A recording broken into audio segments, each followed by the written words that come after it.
E aí, gente?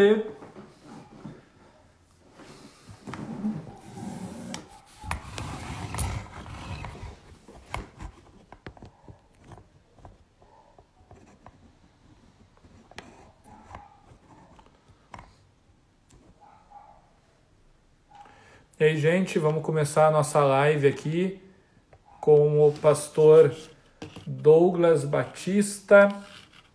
Vamos entrando aí, que eu já vou convidar ele. Já vi que ele já está online. Vamos entrando, gente. Dá um tempinho aí, pessoal, entrar.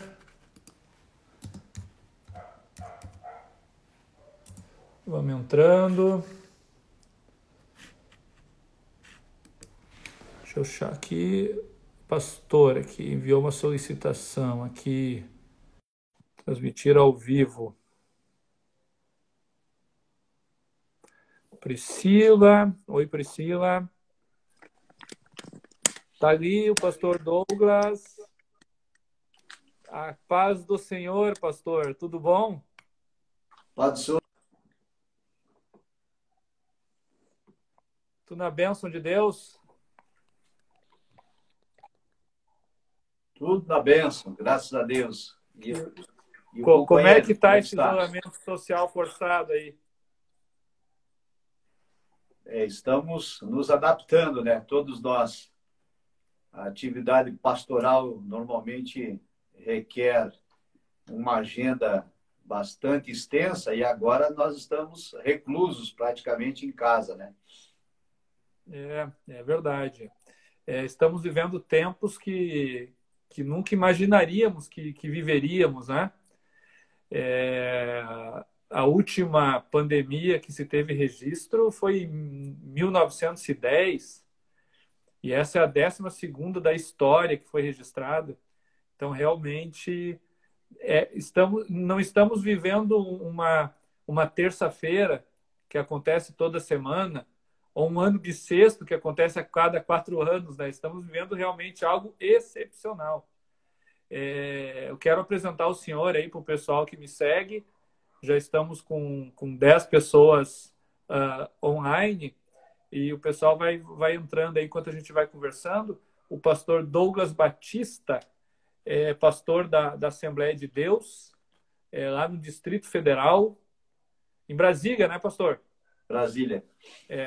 Em Brasília, é doutor em teologia sistemática, mestre em teologia do Novo Testamento, especialista em docência do ensino superior e bibliologia, licenciado em filosofia e educação religiosa, presidente da Sociedade Brasileira de Teologia Cristã Evangélica, também é segundo vice-presidente da Convenção dos Ministros Evangélicos da Assembleia de Deus de Brasília e Goiás, integra o Conselho de Educação e Cultura da CGADB e da Ordem dos Capelães Evangélicos do Brasil. Até me faltou o ar aqui, porque é grande o currículo do homem. Deixa eu recuperar aqui. Foi. E além de tudo isso, também é diretor do Instituto Brasileiro de Teologia e Ciências Humanas. É uma honra para mim, para a gente aí, estar fazendo essa live com esse homem de Deus, que tem sido usado aí nas mãos de Deus há muitas décadas, e que vai emprestar um pouco da sua sabedoria e do seu conhecimento para nós aí, nesse período que vamos estar juntos nessa live. Então aproveite, gente. Não é todo dia que a gente tem uma live aí com tamanha autoridade. Bom, Tiago, eu te agradeço aí a apresentação. A honra é toda nossa, o privilégio é nosso, o prazer é nosso. De fato, o especialista é o irmão. Eu quero lhe apresentar também aqueles que não lhe conhecem. O Dr. Tiago Rafael Vieira, ele é presidente do Instituto Brasileiro de Direito e Religião, IBDR, é graduado em Direito pela Universidade Luterana do Brasil, especialista em Direito do Estado, com ênfase em Direito Constitucional pela Universidade Federal do Rio Grande do Sul, pós-graduado em Estado Constitucional e Liberdade Religiosa pela Universidade Mackenzie, com estudos pela Universidade de Oxford e Universidade de Coimbra, professor visitante da UBRA, dos cursos jurídicos, vice-presidente do Instituto Cultural e Artístico Filadélfia, ICAF, colunista do blog Voltemos ao Evangelho, do site Gospel Prime, articulista da revista Teologia Brasileira, Instituto Burke Conservador, Mensageiro Luterano, Instituto Liberal, e é coautor da obra Direito Religioso, Questões Práticas e Teóricas, do qual eu tenho a honra, né, de ter um exemplar. É uma obra excelente, aqueles que ainda não adquiriram, é o exemplar que eu tenho da editora Concórdia. Então, vocês podem adquirir esse material. E essa live, nós solicitamos ao Dr. Tiago, pela sua vasta experiência na área de direito religioso, para nós conversarmos e até ajudar a esclarecer algumas coisas, principalmente com vários de nossos irmãos que vão estar entrando na live. Alguns são da área de direito, mas uma grande parte não é. Estou vendo aqui, por exemplo, está conosco o doutor Valmir Nascimento, lá do Mato Grosso do Sul. É uma alegria estarmos juntos aqui. E vários irmãos aqui da igreja em Brasília, e o pastor Samuel Trindade e outros que vão estar entrando na live. A ideia, doutor Tiago, dessa live, mesmo que alguns não consigam participar dela ao vivo, mas depois vamos disponibilizar, é de esclarecer, especialmente aqueles que são leigos na área de direito, o que se passa com a liberdade religiosa durante esse período da pandemia do coronavírus. A Assembleia de Deus, que é a instituição a que pertenço, nós temos no Brasil mais de 100 mil templos-sede, sem contar os templos que são subsede e subcongregações, que são templos menores.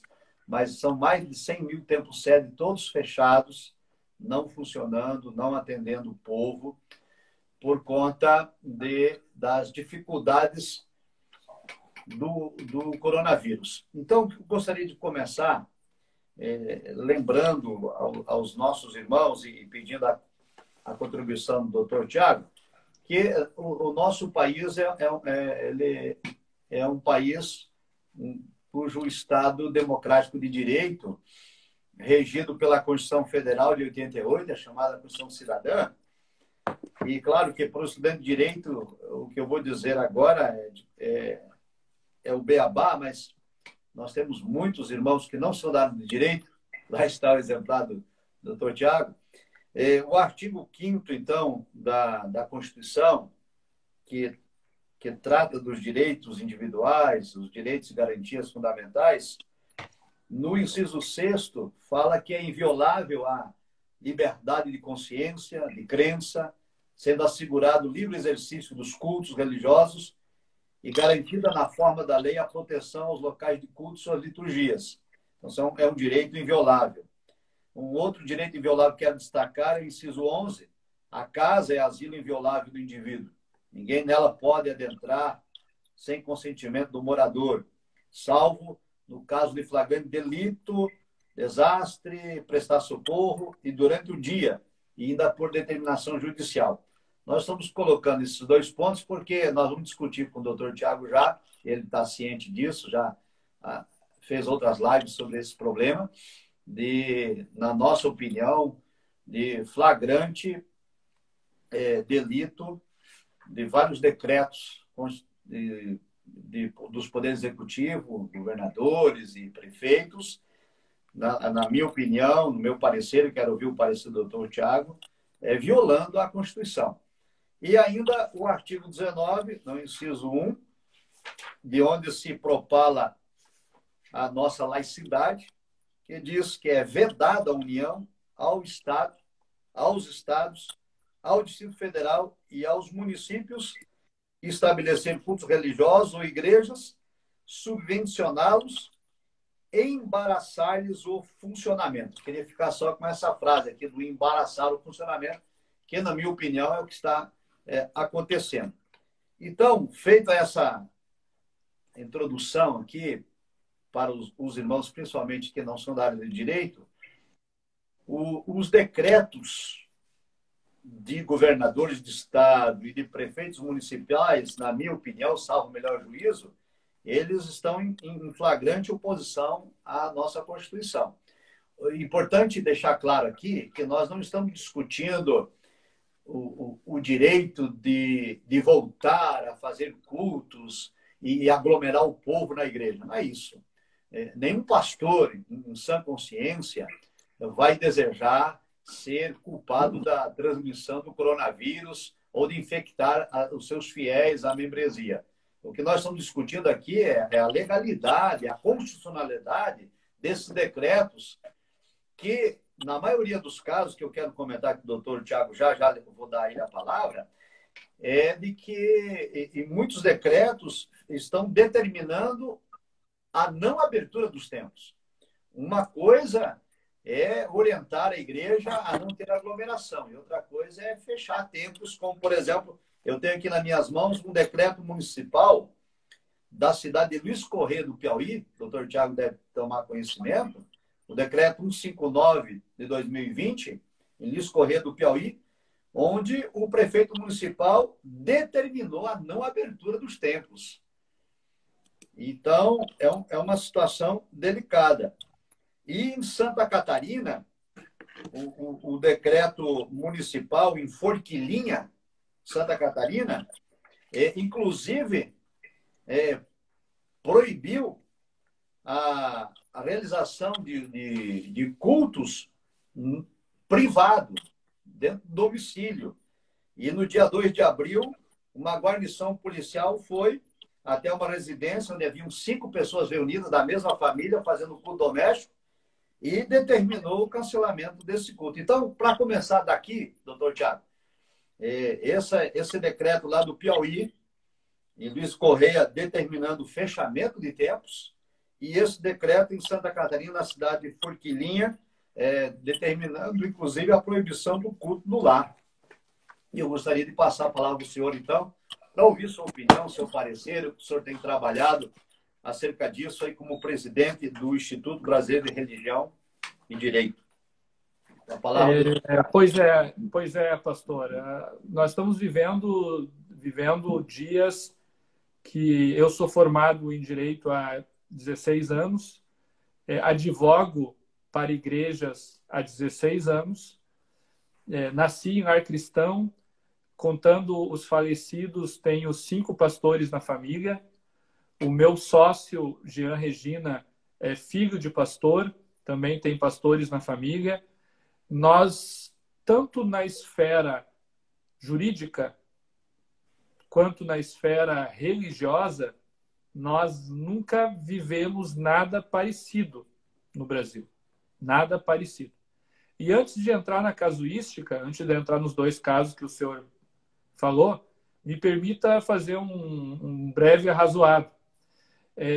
A liberdade religiosa, ela é matricial de todas as liberdades. A liberdade religiosa é o fundamento da democracia. A liberdade religiosa se caracteriza pela sua pluralidade de pensamento, de credos, de consciência. Porque, a partir da liberdade religiosa, muitas fés podem ter espaço, pode ter lugar no espaço público. A liberdade religiosa garante o direito de proselitismo, garante o direito de confessar a fé, de tentar convencer alguém para a minha fé e de exercitar essa fé no espaço público, no espaço privado, de forma comunitária, de forma individual. Ela é, a liberdade religiosa, o núcleo de uma democracia. Não existe uma democracia forte sem liberdade religiosa, porque a liberdade religiosa faz com que as pessoas pensem, faz com que as pessoas se comuniquem. É a liberdade religiosa que traz ou que proporciona o segundo fundamento da República, que está lá no artigo 1º da Constituição. Vou usar o exemplo do pastor Douglas e vou abrir. Lá no artigo 1º diz que a República tem fundamentos. E o segundo fundamento é a cidadania.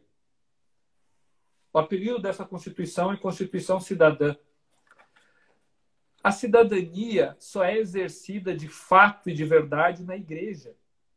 Porque na igreja que uma pessoa simples, uma pessoa humilde, uma pessoa às vezes que não sabe nem ler nem escrever, pode ser um líder. Pode falar, pode ensinar. Uma pessoa muito pobre é na igreja que ela pode ajudar outra pessoa pobre. Quando uma pessoa é segregada porque cometeu um crime e sai do presídio depois que cumprir a pena, quem recebe essa pessoa é a igreja, de braços abertos. Então, é na igreja, por causa da liberdade religiosa, que a cidadania de verdade existe no Brasil. Outra coisa importante é a dignidade da pessoa humana. Hoje é muito fácil, nós no Ocidente, nós no Brasil, falarmos de dignidade da pessoa humana. Mas não era assim. As pessoas não eram iguais, gente. Se você fosse negro, ou se você fosse pobre, ou se você fosse mulher, você não tinha direito de falar. Você não tinha direito de discutir. Você não tinha direito nem de ser ensinado. Foi o pensamento cristão que ensinou, está lá nas cartas paulinas, nos evangelhos, que todos são iguais, porque nós somos feitos, nós somos criados à imagem e à semelhança do Deus Trino. Todos nós somos criados à imagem e à semelhança. Então, todos nós somos iguais. Dignidade da pessoa humana é o terceiro fundamento da República Brasileira. É o terceiro. E esses dois fundamentos que eu dei para vocês são fundamentos que guardam total relação com a fé.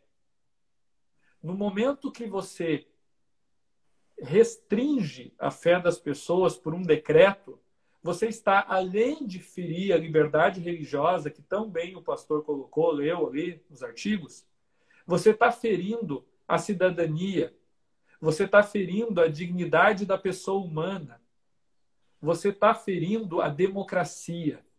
Porque a liberdade religiosa, como eu disse, é o fundamento de um Estado democrático. Então, é mais longe os danos. Os danos, a liberdade religiosa, eles são como um câncer que começa pequenininho, mas as metástases desse câncer passa para outros órgãos até matar o corpo humano ou aquele ser vivente.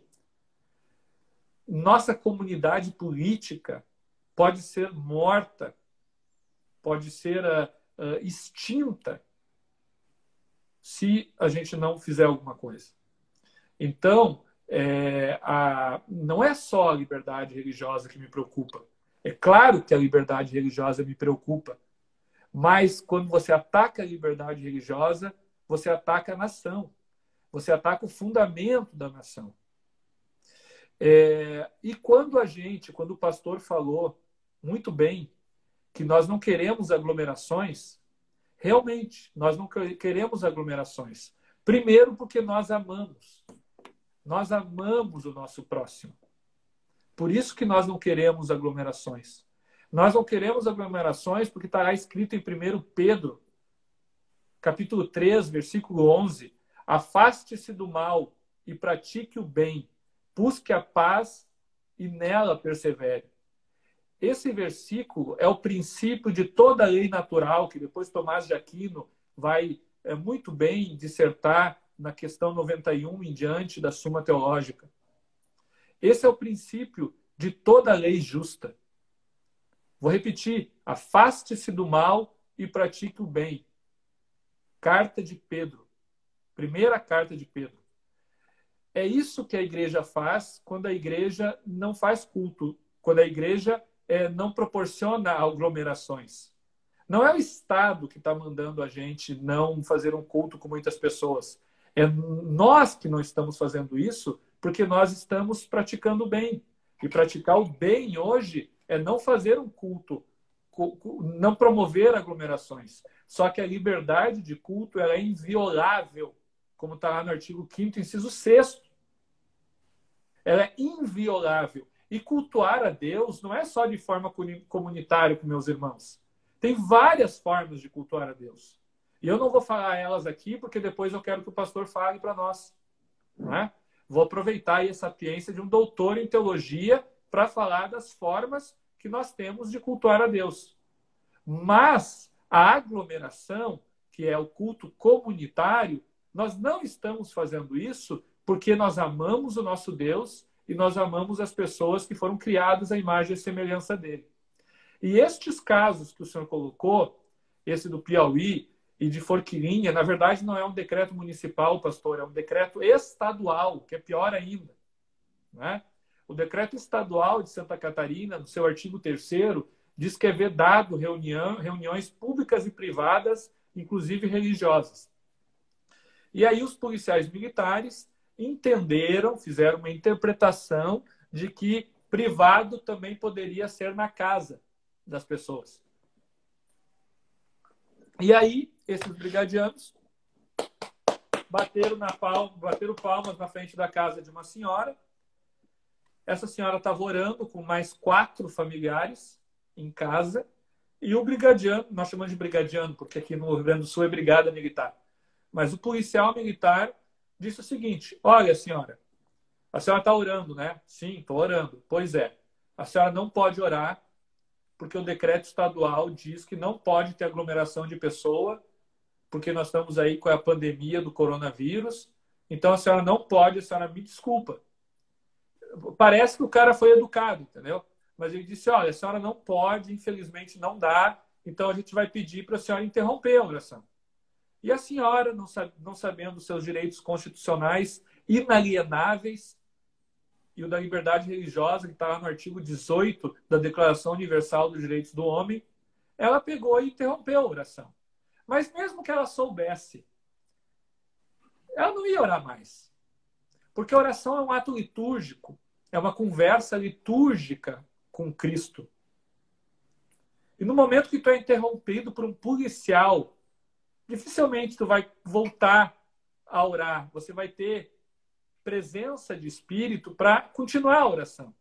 Então, por mais que ele dissesse que podia, acabou ali.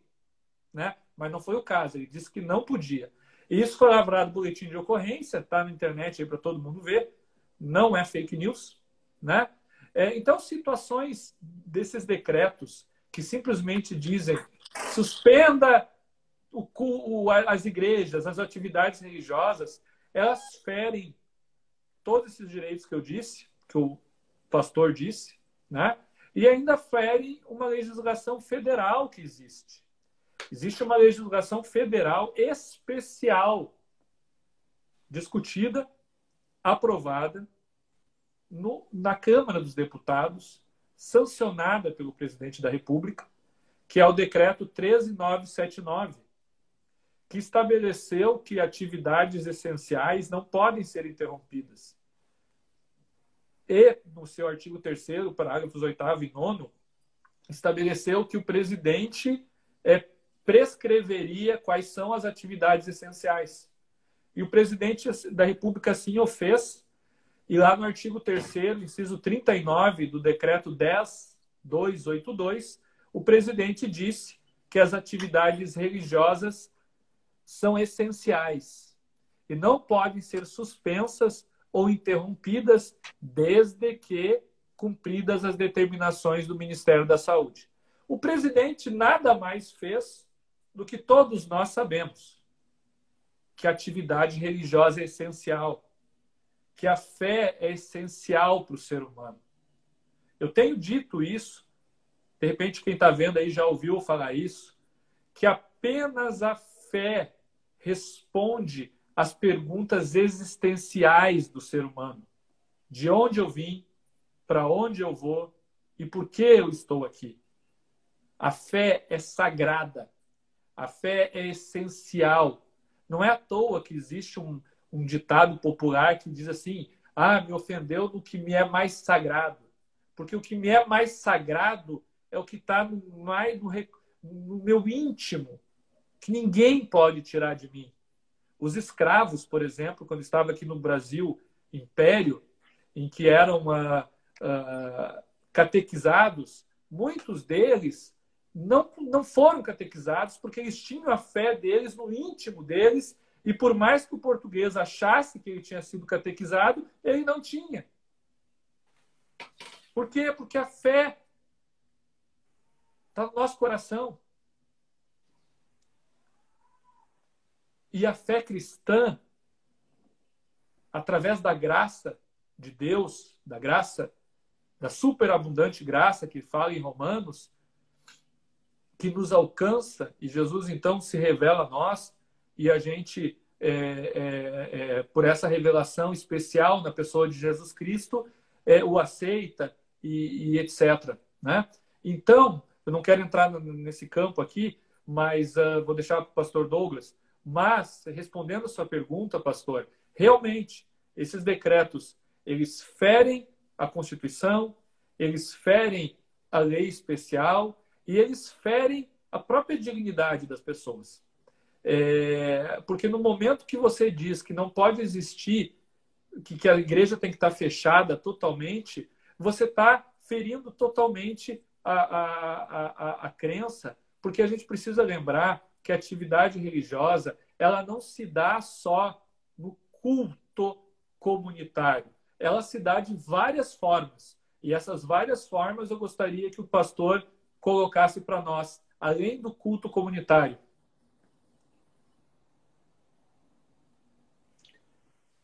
Bem, de fato, doutor Tiago, nós sabemos que a liberdade religiosa, como bem...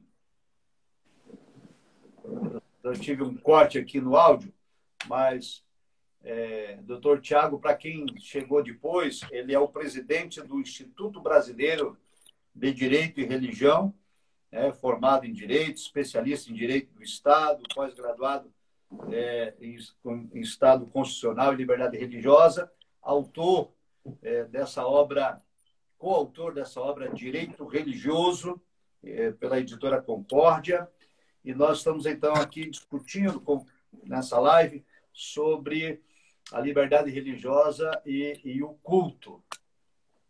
Bem, nós sabemos que o culto comunitário é o que está prejudicado no momento, mas o culto existe em várias formas. Nós temos o culto individual, né, que nós prestamos a Deus, o nosso culto racional, o culto devocional, o culto diário, e nós podemos fazer o culto, inclusive, mentalmente, né? Ninguém pode nos impedir de pensar em Deus, de adorar ao Senhor através da nossa faculdade mental e etc. Existem várias formas de culto que não necessariamente o comunitário. Porém, a nossa discussão, os irmãos que estão participando, é apenas saber o que se deve, o que se pode, nesse momento de pandemia do coronavírus, de providências para que o nosso direito à liberdade religiosa não seja violado no sentido do impedimento do culto comunitário, não de congregar e aglomerar pessoas, mas dos decretos municipais, estaduais, que estão, em alguns casos, impedindo as igrejas até de abrirem. Por exemplo... Continua, pastor, desculpa, continua. Eu quero só aproveitar a sua fala, doutor Tiago, sobre o decreto presidencial que considerou, então, as igrejas como atividades essenciais, lembrando que, no decreto, o presidente considera a igreja como atividade essencial, na minha opinião, corrigindo essas disparidades todas desses decretos estaduais e municipais, e ele faz a ressalva. Ele não está, nesse decreto, autorizando a igreja ao culto comunitário de aglomeração. Ele faz a ressalva de que é uma atividade essencial, que deve permanecer aberto, porque é constitucional isso, mas que se observe as orientações do Ministério da Saúde. Então, ok, está, na minha opinião, corretíssima a posição do presidente. Ele corrige esses desmandos, esses excessos dos decretos estaduais e municipais e atende à Constituição e ainda orienta, então, que se tome as providências de profilaxia, o que todos nós concordamos. O problema, então, e que eu quero salientar aqui com o doutor Tiago e a todos os irmãos que estão participando, é que esse decreto foi publicado no dia 26 de março, no Diário Oficial. E já no dia seguinte, no dia 27, a Procuradoria Federal dos Direitos do Cidadão e um conjunto de 18 subprocuradores gerais da República encaminharam uma representação ao Procurador-Geral da República, o doutor Augusto Aras, pedindo a invalidade do decreto do presidente, porque ficaram incomodados com a ideia do presidente considerar a atividade religiosa como atividade essencial. Então, isso é que me preocupa. E, claro, no caso, o Procurador-Geral da República não acatou essa primeira ação, porque já estava tramitando lá no Rio de Janeiro, pelo Ministério Público Federal de lá, uma ação similar. E nesse dia, então, no dia 26, o presidente decretou. No dia 27, o juiz da primeira vara, lá de Duque de Caxias, suspendeu a aplicação do decreto do presidente Jair Bolsonaro. E no dia 1º de abril, o desembargador, presidente do Tribunal Federal da Segunda Região, derrubou essa decisão de primeiro grau. Porém, no dia 2 de abril, veja que uma sequência de fatos, né? No dia 26, o presidente decreta que a atividade religiosa é essencial, tomando os cuidados de profilaxia. No dia seguinte, um juiz de primeira instância derruba o decreto presidencial. No dia 1º de abril, o desembargador do TRF2 invalida, então, a decisão de primeiro grau. E no dia 2 de abril acontece aqui em Brasília, onde nós estamos, né, congregando, servindo a Deus. No dia 2 de abril, uma ação civil pública semelhante, ajuizada pelo procurador Felipe Fritz Braga, do Ministério Público Federal em Brasília, e o juiz federal substituto aqui, Manuel Pedro Martins de Castro Filho, da 6ª Vara do Distrito Federal, invalida o decreto do presidente da República. E pelo que eu entendi até agora, salvo o melhor juiz, vamos ver aqui o doutor Tiago, é o que está valendo por hora, né, essa decisão, porque ainda não há decisão do recurso. Então, a decisão é do juiz federal aqui de Brasília, dizendo que o decreto do presidente não tem valor. E me parece, então, salvo o melhor juízo, que o Ministério Público, em primeiro grau, deveria estar tratando dessas questões. Isso me parece que é uma questão da Procuradoria-Geral da República. E, assim, no meu entendimento, me parece um oportunismo do Ministério Público Federal, preocupado com a atividade da igreja, deixando claro que não foi autorizado nesse decreto que voltemos ao culto comunitário, só está dizendo que a igreja pode permanecer aberta. E me preocupa o Ministério Público Federal, então, descumprir a Constituição brasileira. E uma última fala para lhe passar a palavra, doutor Tiago. Eu tenho falado isso muito aqui na igreja. Infelizmente, não só na área de direito, mas em todas as áreas, nós tivemos por décadas as universidades públicas e também algumas privadas com uma formação, com um doutrinamento, com uma formação pós-positivista, neomarxista, socialista, de maneira que, salvo o melhor juízo, muitas das autoridades hoje constituídas, tanto na área do direito, procuradores e etc., e desembargadores, vêm doutrinados da universidade e com um ranço ideológico religioso.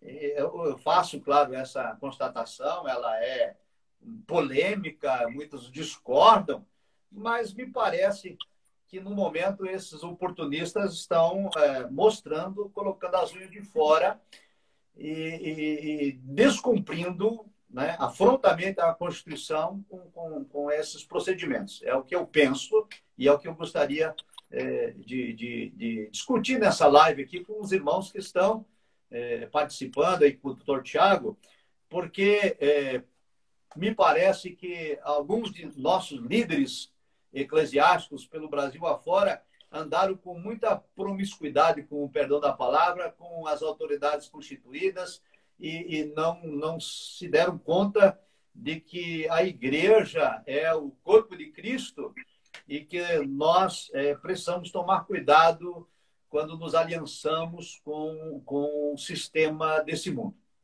Está aí a minha colocação, então, doutor Tiago. Qual que é a sua opinião em relação a essas atitudes aí do Ministério Público tentando desqualificar o decreto presidencial? Eu tenho usado uma expressão aí que são os laicínicos, né? Os laicínicos que bradam por aí uma laicidade que não existe no Brasil, uma laicidade francesa. A laicidade francesa foi aquela que nasce na Revolução Francesa, em 1789, sob a batuta do Robespierre, em que tira totalmente a fé do espaço público, releva a fé à marginalidade e diz que a fé é ruim. Milhares de padres foram decapitados, guilhotinados na Revolução Francesa. Muito diferente dos Estados Unidos da América, que entendeu a religião como bom, a fé como importante, e a partir disso, então, cria uma laicidade que protege o exercício da fé. E é essa laicidade que nós temos no Brasil. Mas esses laicínicos, eles não se contentam e usam a ferramenta que possuem do Poder Judiciário para tentar impor um estado de coisas que não existe no Brasil, né? Falando sobre as decisões, que o senhor muito bem colocou, a decisão de Duque de Caxias é uma prova ideológica, uma prova de uma ideologia que está, infelizmente, arraigada em muitos órgãos da República. Infelizmente, também na magistratura. Esse juiz de primeiro grau deu uma decisão tão absurda que ele foi...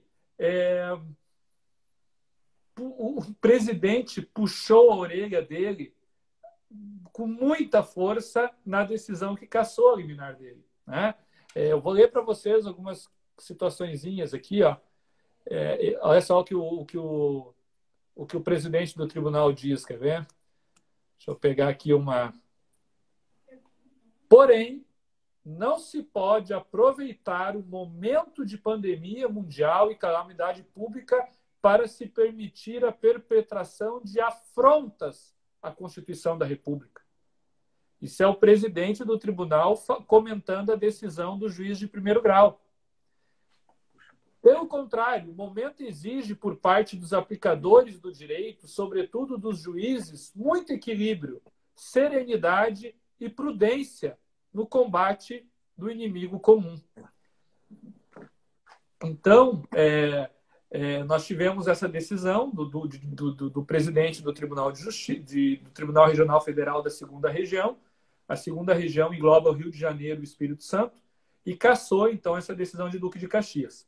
Aí, em Brasília, teve uma decisão do juízo de Brasília, do juiz Manuel Pedro Martins de Castro, filho da Sexta Vara, que determinou a mesma coisa, né, de cassar, a suspender a eficácia do inciso 39. Só que aqui tem um detalhe importante. Para quem é do direito sabe, para quem não é, fica aí um ensinamento interessante. No direito, nós temos alguns fenômenos, por exemplo, litispendência e conexão. A litispendência ocorre quando existem dois processos ou mais com as mesmas partes, com a mesma causa de pedir e com o mesmo pedido. Então, o que fica valendo é o primeiro processo, que teve citação válida. Os outros todos vão ser extintos pelo fenômeno da litispendência, né? Porque, imagina, eu vou lá, espertão, aí vou entrar com uma ação contra o pastor Douglas. Só que eu vou fazer o seguinte, eu vou entrar com 10 ações para cair em 10 juízes diferentes, e daí vai ter 10 juízes julgando a minha causa e um vai me dar o que eu quero, né? Para evitar essa malandragem, o que vale é o primeiro. O resto tudo cai fora, né? E a conexão é quando o processo é muito semelhante, então ele tem que ficar conectado, né? Conexo, conectado, junto com o processo principal, para não ter decisões conflitantes. Até quando o processo era físico, era até umas cordinhas, assim, eles amarravam uma cordinha num processo e a outra ponta no outro. Eles ficavam juntinhos, né? Tramitando juntos. E foi o que aconteceu aqui. Olha só, estou lendo a decisão aí de Brasília, após as intimações, remetam-se os autos à primeira vara de Duque de Caxias, por conexão com a CP tal. Esse processo ele está conexo com o outro. E o outro teve a liminar cassada. Né? Então, por óbvio, essa liminar não tem valor. Né? Por quê? Porque não pode ter decisões conflitantes. Então, aquela suspensão da liminar que nós lemos, que o senhor falou, no meu juízo, também suspende essa aqui. Por quê? Porque são processos semelhantes e o Código de Processo Civil brasileiro, quando instituiu o Instituto da Conexão, o fez para que não tenha decisões conflitantes. E as decisões são conflitantes. Né? O do presidente do tribunal diz que o decreto vale, e esse de Brasília diz que não vale. Então, é conflitante. E o que vale é a decisão hierarquicamente superior. Né? Por quê? Porque os processos estão conexos. Então, ao meu ver, o decreto presidencial, aí, o inciso 39 do decreto, o artigo 3º do decreto 10.282, está em pleno vigor. Ontem à noite, surgiu mais um abacaxi. Na verdade, não abacaxi, jabuticaba. Né? O senhor sabe que só no Brasil tem jabuticaba, né? Então, surgiu mais uma jabuticaba aí. O ministro Alexandre de Moraes, julgando uma ADPF, que é uma arguição de descumprimento de preceito fundamental, de número 672, promovida pela OAB, julgou dizendo algumas questões ali. Né? Eu vou ler para vocês aqui. Deixa eu ver se eu tenho ela na mão. O que ele disse? Bom, a OAB queria um monte de coisa. A OAB queria que o presidente não pudesse mais enfrentar a pandemia do coronavírus, que fosse a justiça que dissesse o que tinha que ser feito, um monte de barbaridade que eu até fico vergonha de dizer que eu faço parte da OAB. Né? Você simplesmente entrar com uma ação constitucional para tirar o poder discricionário do presidente da República. Isso é uma coisa, assim, gente, surreal. Surreal a OAB entrar com processo judicial para o Poder Judiciário, para o STF, enfrentar a pandemia do coronavírus. Eu nunca pensei na minha vida que eu ia ver isso, né? Mas está aí. Então, ele entrou com a OAB, que é liderada por um pessoalista, né? Que é o Dr. Santa Cruz, que tem vinculações aí com o PSOL, não sei se já foi feriado, enfim, né? Ingressou com essa ação. E o STF, então, na pessoa do Alexandre de Moraes, que é aquele carequinha, né? Disse o seguinte: concedo parcialmente a medida cautelar, reconhecendo e assegurando o exercício da competência concorrente dos governadores estaduais e suplementar dos governos municipais, cada qual no exercício de suas atribuições e no âmbito de seus respectivos territórios, para adoção ou manutenção das medidas restritivas legalmente permitidas durante a pandemia, independentemente de superveniência de ato federal em sentido contrário. Bom, houve uma boataria aí, não sei se é verdade, que o Bolsonaro ia editar uma medida provisória e ia mandar abrir o comércio no Brasil inteiro. Né? Então, o que essa decisão está fazendo? Essa decisão, primeiro, está dizendo que o Bolsonaro não pode fazer isso, porque existe uma competência concorrente dos estados para fazer isso. Né? E disse também que os estados têm a competência concorrente, então eles podem impor medidas e tal, restritivas, e os municípios têm suplementar. Então, os municípios não podem criar coisas novas. Tem que suplementar o estadual ou o federal. Ao meu ver, essa decisão em nenhum momento afeta a Lei 13.979 e a lista essencial, que está no Decreto 10.282. Porque a lista fala em atividades essenciais que não podem ser suspensas. E o ministro não atacou objetivamente essa lista. O ministro disse que os estados e os municípios podem impor restrições de acordo com a gravidade da pandemia em sua localidade. Por exemplo, no estado do Maranhão, parece que tem pouquíssimos casos de coronavírus, assim como no estado do Tocantins, né? Já o São Paulo, que é o epicentro do coronavírus, é uma situação muito diferente. Tem que ter maiores restrições mesmo, né? Então, foi isso que o ministro disse. Ao meu ver, o ministro em nenhum momento atacou a questão da essencialidade da atividade religiosa, né? E eu vejo que a atividade religiosa ela tem que ser permitida, e aí me soma o pastor Douglas e a tanta gente aí que tem falado isso, de forma a permitir que as pessoas tenham assistência religiosa. Assistência religiosa se dá quando um pastor faz aconselhamento espiritual, quando um pastor ministra a ordenança da ceia.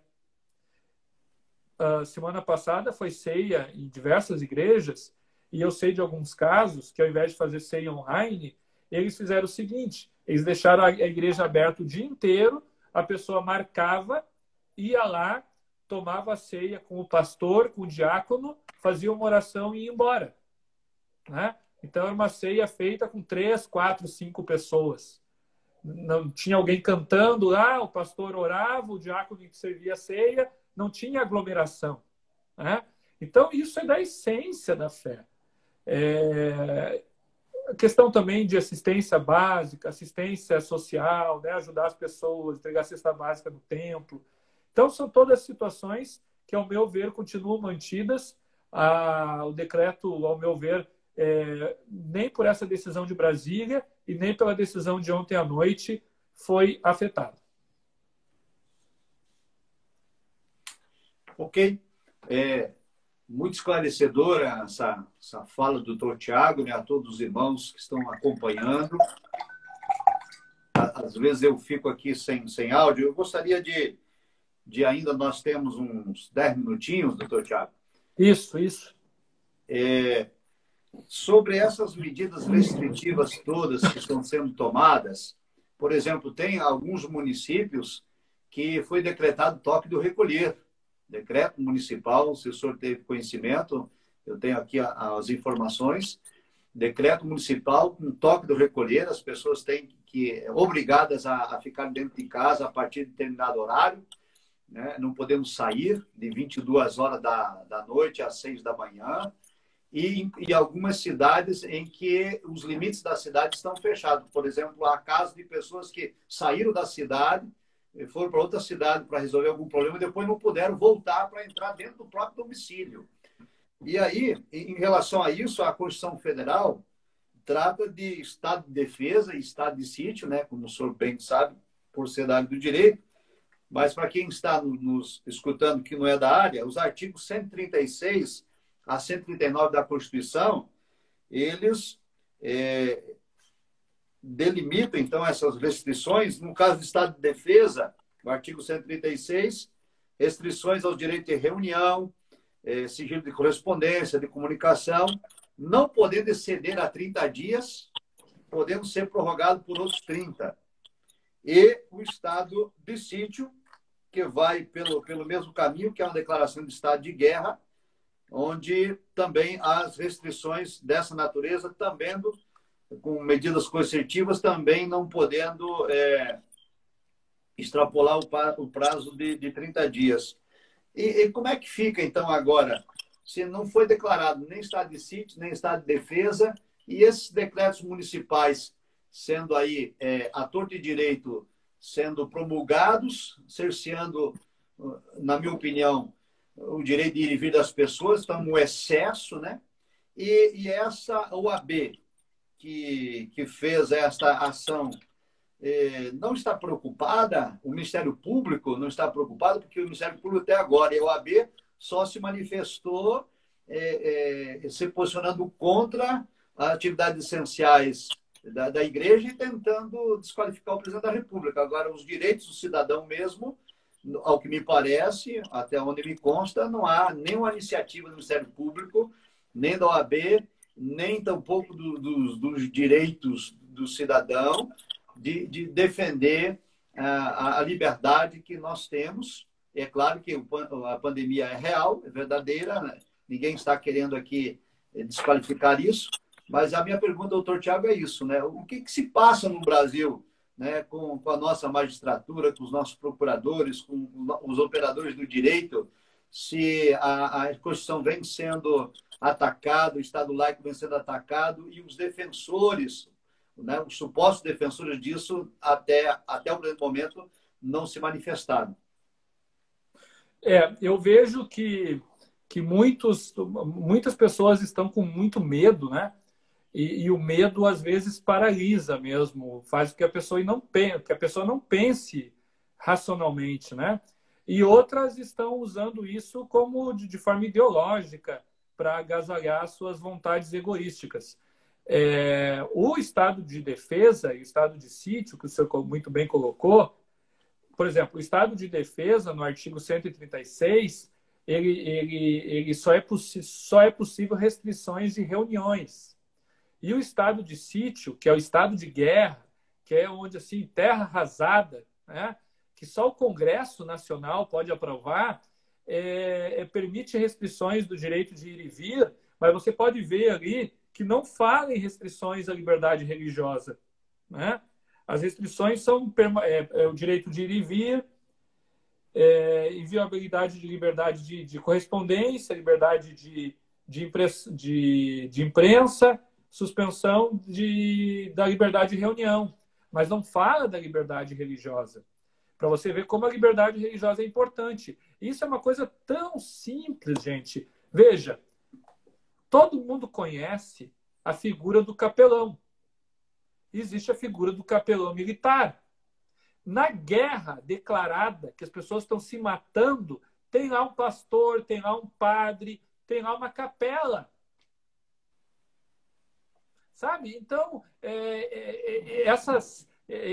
esse uso ideológico, ou muitas vezes por medo dos instrumentos, decreto municipal, decreto estadual, nós precisamos realmente parar e pensar. Ou é um medo, e aí nós precisamos conversar politicamente, chamar esse prefeito, chamar esse governador, demonstrar para ele a importância da atividade religiosa, ou é ideológico. E se é ideológico, só justiça. Né? Não tem outro jeito. Só justiça. Tá? Então, a minha recomendação é que se você está na sua cidade aí, e na sua cidade, como eu vi em Cachoeira, na Bahia, me mandaram vídeos de barricadas em volta da cidade. Barricadas. Em Salinópolis, no Pará, uma senhora foi comprar remédio para o filho e quando voltou não pôde entrar na cidade.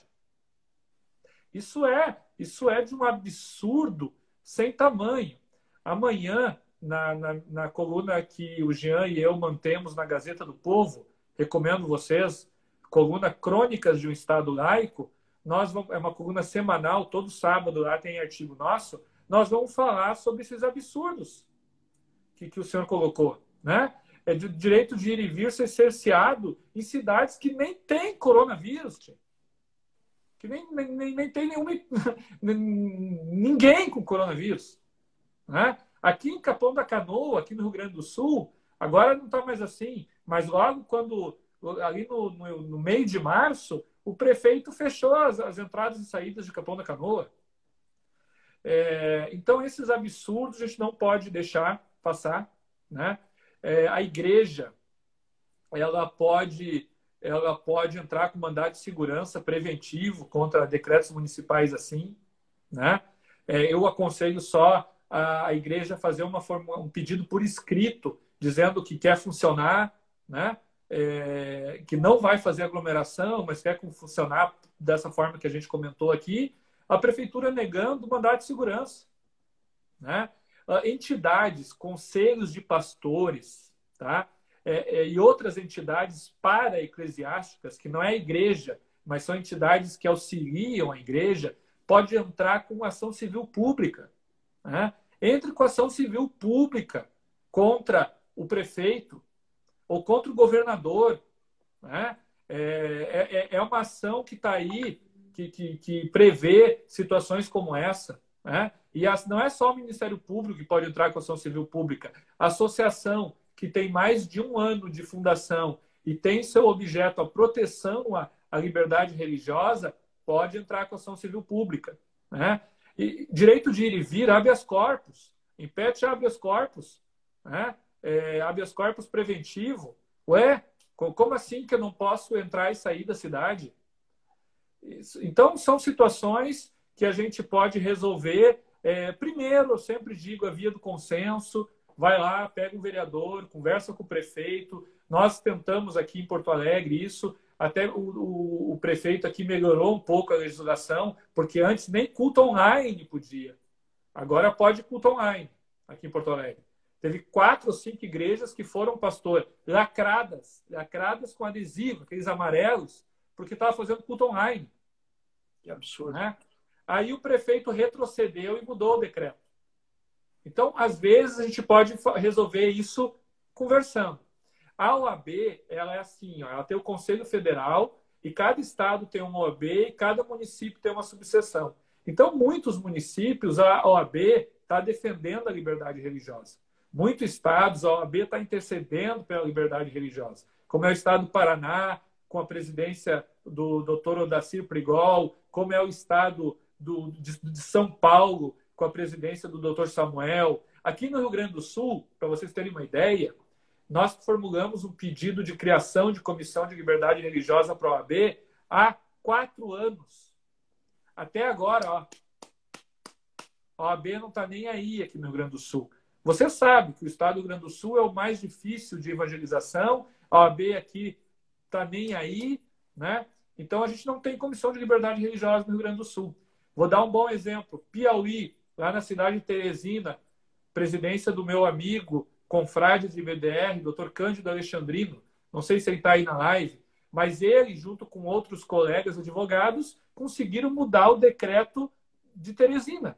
O decreto de Teresina era esses abusivos. Agora o decreto de Teresina permite até culto, desde que separado 2 metros, toda aquela questão de profilaxia fundamental nos dias de hoje. Né? Então, muitas OABs estão trabalhando sim. Né? O problema maior é a nossa OAB federal, que é uma lástima. Né? E a OAB aqui do Rio Grande do Sul, que não é tão ruim, mas com relação à liberdade religiosa, está nem aí. Né? Então, pastor, muito obrigado pela oportunidade aí de falar com o senhor. O senhor é uma pessoa que eu admiro, né? Quero, depois passar essa loucura que a gente vive no Brasil aí, que até para pegar um avião é difícil, a gente poder conversar. Eu vou muito a Brasília, quero ver se eu marco um café com o senhor aí e a gente possa almoçar, jantar juntos, enfim, compartilhar o Cristo que nos une, né? Amém. Muito obrigado, doutor Tiago. Nós estamos já para terminar por conta do horário, né, que só permite 1 hora. Foi muito esclarecedor o seu posicionamento. Agradeço de coração. Ajudou muito e vai ficar disponível, né? Ficar gravado para quem não pôde assistir ao vivo, pode assistir depois.